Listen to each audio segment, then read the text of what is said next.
উত্তরপ্রদেশের প্রয়াগরাজে বসেছে এবারের মহাকুম্ভের আসর। 6 বছর অন্তর কুম্ভ মেলা হয় আর 12 বছর অন্তর বসে মহাকুম্ভের আসর।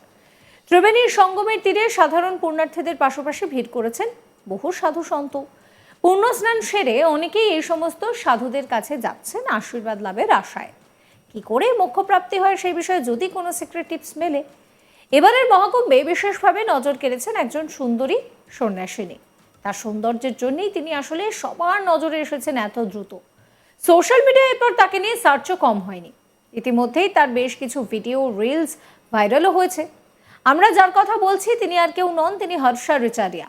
আজ তাকের প্রতিনিধি পৌঁছে গিয়েছিলেন হর্ষা রিচারিয়ার বাড়িতে।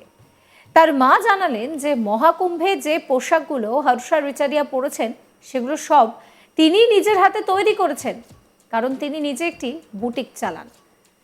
হর্ষা রিচারিয়ার মা তিনি বলছেন যে তিনি কিন্তু এই পোশাক তৈরি করেছেন।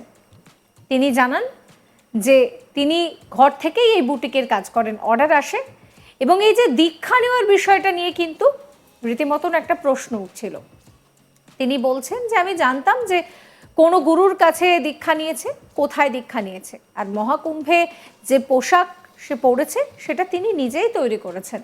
ইভেন্ট ম্যানেজমেন্টের কাছে কাজের স্বার্থে অনেক জায়গাতে ওকে যেতে হয়, মুম্বাই, ভোপাল, এই সমস্ত জায়গায় বিভিন্ন সময় যেতে হয়। কিছুদিন আগে বলেছিল যে হরিদ্বারে রয়েছে, গুরুজির কাছে গুরু দীক্ষা নিয়েছে। ও ভোলানাথকে ভীষণভাবে মানে। 2004 সালে প্রথমবার কুম্ভমেলায় গিয়েছিল, তখন ক্লাস 6-এ পড়তো। তখন বলেছিল যে একদিন কুম্ভমেলায় শাহী স্নান করবে। সেবার হাতির ওপর ওকে চড়তে দেওয়া হয়নি। শোনাবো কি বলছেন তিনি। क्या नाम है आपका आंटी? मेरा नाम किरण रिचारिया है। हम देख रहे हैं कि एक छोटी सी एक मशीन, सिलाई मशीन आप लेकर के घर के बाहर ही अपना बुटीक चला रहे हैं। मेरी शॉप भी बहुत बड़ी है, बंद करके घर में ही करते हैं हम। अच्छा, घर पे? हाँ, घर से ही सारा काम करते हैं। मेरे ऑर्डर आते हैं बाहर से जी। वो काम करते हैं हम। तो किरण जी, कब लगा आपको कि आपकी बेटी जो है अब एक इस उम्र में जो लोगों का झुकाव होता है, युवक युवतियों का, उधर हट करके अब अध्यात्म की ओर झुकाव हो रहा है उनका, आपसे किसी तरीके की कोई बात होती है? क्योंकि एक माँ ही अपनी बेटी की सबसे अच्छी दोस्त भी होती है, तो आपसे तो बहुत चीजें साझा की होगी उन्होंने। बिल्कुल की थी, बिल्कुल की थी। ये प्रयागराज का दीक्षा का, तो उसका जब दीक्षा ली थी तब भी मुझे मालूम था कि दीक्षा ले चुके हैं, किस गुरु से ली थी, कहाँ थी, सारा कुछ मालूम था जी। और प्रयागराज जो गई है तो ड्रेसें बनवाने ही स्पेशल आई थी। धोती कुर्ता उसको पहनना था। आपने बनाई? मैंने बनाई। उसने जो भी ड्रेस वहाँ पहनी वो मैंने ही बनाई उसकी। अच्छा, धोती कुर्ता पहन गए। अच्छा, तो आपको अजीब सा नहीं लगा जब पहली बार आपने सुना होगा हमें, क्योंकि दिनेश जी ने बताया कि 2 साल से तो वो उत्तराखंड में रह रही थी। हाँ, तो आप उस समय नहीं लगा अजीब सा कि अचानक से ये क्या हो गया? मतलब एक लड़की जो हमारे साथ भोपाल में रहती थी, एंकरिंग का वो काम करती थी, इवेंट मैनेजमेंट करती है, काफी सालों से मतलब कर रही है, तो भोपाल मुंबई रहती है, वो काम के चक्कर में रहती है, इवेंट वगैरह करती। अभी वो कुछ दिन से बोल रही थी कि हरिद्वार में है, मतलब गुरुजी से गुरु दीक्षा ली, मेडिटेशन करना, योगा करना, ये उसका शौक था, अभी काम करना था। उसी की तरह केदारनाथ जाना, भगवान महादेव की पूजा करना, सेवा करना, ये सब उसके तरफ रुझान बहुत हो रहे थे। किसको सबसे ज्यादा मानती हैं वो भगवान? भोलेनाथ। भोलेनाथ को। दिनेश जी ने भी हमें बताया कि 2004 के कुंभ में वो आए थे, उसके बाद से फिर वो मध्य प्रदेश की होकर अभी ये बात बोली थी 2004 में, जब हम पहली बार कुंभ उज्जैन गए थे। क्या उम्र रही होगी तब? थे 6 में पढ़ती थी उस समय वो।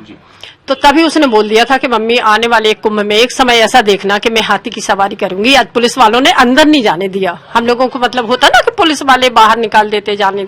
तब उसने बोल दिया था कि आज अपन को स्नान करने से बाहर कर दिया, एक समय ऐसा आएगा कि कुंभ में ही हम शाही स्नान करेंगे गुरुओं के साथ में। तो उसका मतलब कुंभ से और गुरुओं से भगवान भोलेनाथ का बहुत मतलब वो है।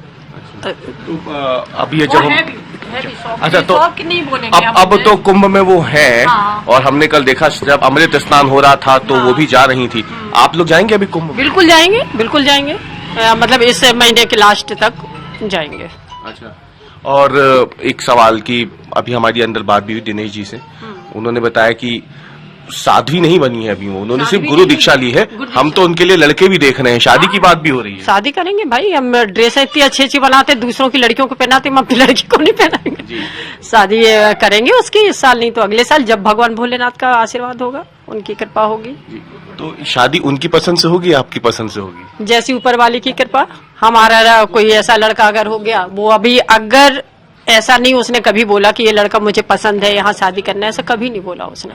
हाँ, बल्कि यही बोलती आप छोड़ दो, जब भोलेनाथ की कृपा होगी जब हो जाएगी, अभी छोड़ो, अभी सिर्फ अपने काम पे फोकस करना है। एनजीओ का, दूसरों की सेवा करने में उसका बहुत वो रहता है। ये सारा बनवा के जैसे बोल गई थी कि ये काम करना है, ये करना है, वो अपने काम पे फोकस करती है, ना कि अभी शादियों पे फोकस है। तो अभी आप को क्या लग रहा है उनका ये जो रूप है एकदम देख इससे, क्योंकि सामने तो अब आई हैं वो इस रूप में, उत्तराखंड में थी 2 साल से, तो अचानक से एक झटका सा, शौक सा तो नहीं लगा था आपको जब अचानक से आपने देखा आपकी बेटी जो मॉडलिंग एंकरिंग करती हैं?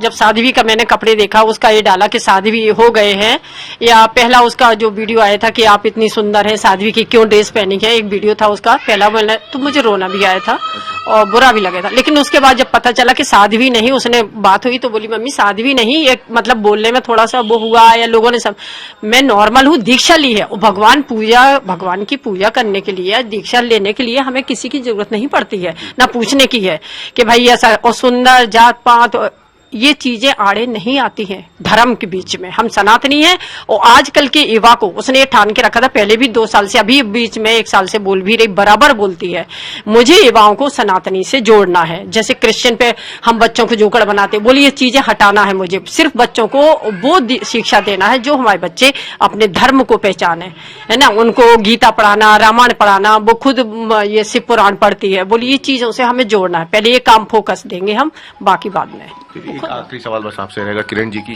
कितनी चुनौतियां उनके सामने रही हैं जीवन में, अगर हम बात करें पढ़ाई लिखाई के इतर निजी जीवन में क्या चुनौतियां उन्होंने देखी जिसके बाद अब वो इस मुकाम तक भी पहुंची हैं?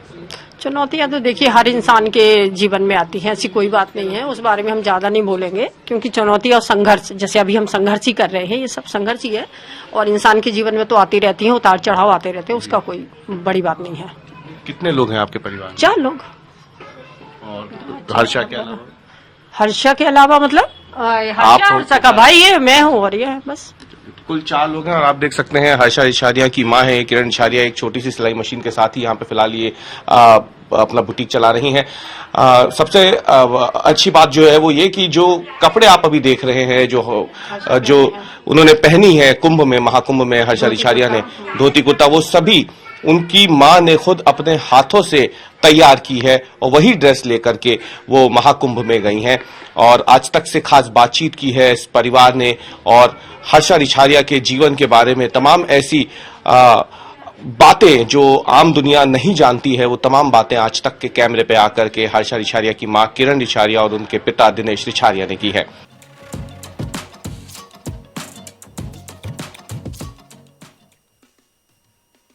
সাবস্ক্রাইব করবেন আজ তাক বাংলার ইউটিউব চ্যানেলকে, ফলো করতে ভুলবেন না হোয়াটসঅ্যাপ চ্যানেলও।